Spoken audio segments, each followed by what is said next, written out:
the very unsexy topic of sleep.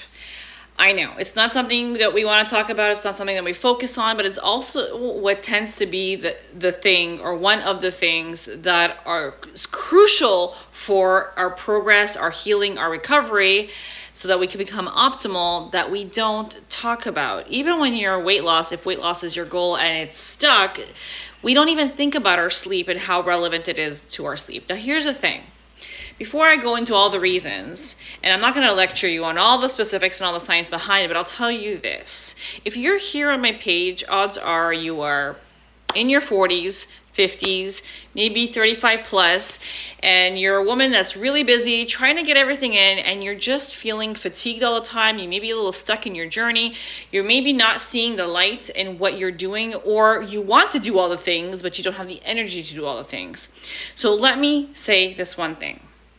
Reality check. We are not 22 anymore. We can no longer do the things we did when we were 22 and bounce back the very next day. You guys remember when we were younger, we could have gone out all night, went and slept for like 2 hours, changed our clothes, and did whatever we had to do the next day, and we were okay. It doesn't work that way today. And not only doesn't it work that way today, our bodies absolutely need a certain amount of sleep to function properly and to be optimal. And all the supplements in the world and all the coffee in the world is not going to give you the energy and the alertness that you need to be optimal. And it's not only that. You have to think about what it does. Your muscle recovery, your energy, the way you feel. If you're always feeling sluggish all the time, you're not thinking straight, you're fatigued, and you may think, oh, I only had a couple bad nights sleep. That accumulates. It accumulates, and it also takes us way longer to recover from the lack of sleep or lack of proper sleep than we think. One extra night of sleeping at like 12 o'clock or 1 o'clock in the morning, and you're just scrolling, or maybe you're out or whatever, it takes us days. And that's if you're consistent with your sleep after that. A lot of times, some of the women that I work with, one of the first things I'll tackle is, well, how many hours of sleep do you get at night? And there's a range, right? 6 to 8 hours. You got to kind of figure it out. And some people are like, oh, I don't need so many hours. And this is the thing. This part is trial and error.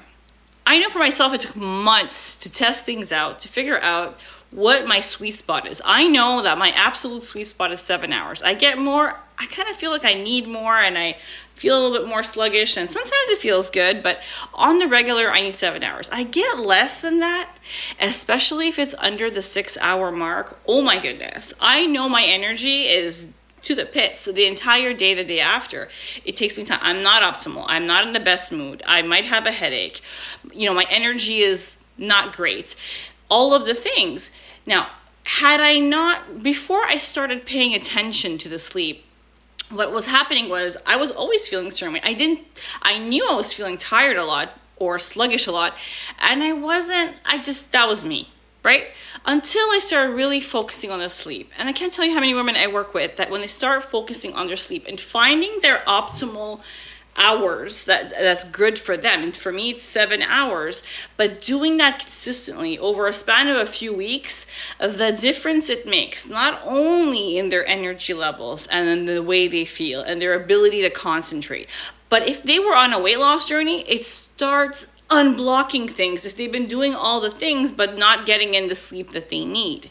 So putting this all together, focusing on your sleep and it impacting so many things, it's a detail, but it's a crucial detail, especially at this stage of the game. So if you're feeling stuck, you feel that your energy is not where it needs to be, you don't feel like anything is working. And like I said, no amount of coffee is going to help you. And if you don't have it, even worse, I want you to focus on your sleep for the next few weeks. Give yourself 2 to 3 weeks. Give yourself a minimum of 6 to 7 hours. If you can, try out 7 hours.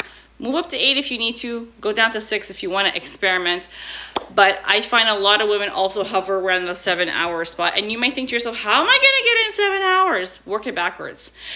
I tend to have a very similar bedtime to a similar wake up time. And that's what's suggested, right? Because your body gets used to that. But even if you have something in particular, sometimes I do my workouts in the morning, so I want to wake up at 5. And when I don't want to wake up at 5, when I want to get an extra hour of sleep because my workout's later or I'm not working out that day, I'll get an extra hour. I'll work with my bedtime, give or take an hour. That's about it. And I want you to try the same thing for yourself. And just see what happens, but do it consistently. Don't just do it 3 times this week and 3 times next week and say, oh, I don't feel a difference. Do it every single day for the next 3 weeks and see how you feel. See how you feel. I tell you, it makes a big difference. And if you're 21 and watching this, you're probably not still watching this till now, and you probably already scrolled on. But if you're still here, it's because you're at this stage of the game and you're feeling all those things. So there's something I want you to look at. So today's topic was sleep. I know it's unsexy. I know it's, we think about taking all these supplements and taking all this coffee first thing in the morning, and I need to wake up. And at the end of the day, if our sleep is not fixed, everything else can't really help us, because it might give us a little jolt. Like that coffee might give you a little jolt. That pre-workout might give you a little jolt, but it doesn't solve the rest of the problems.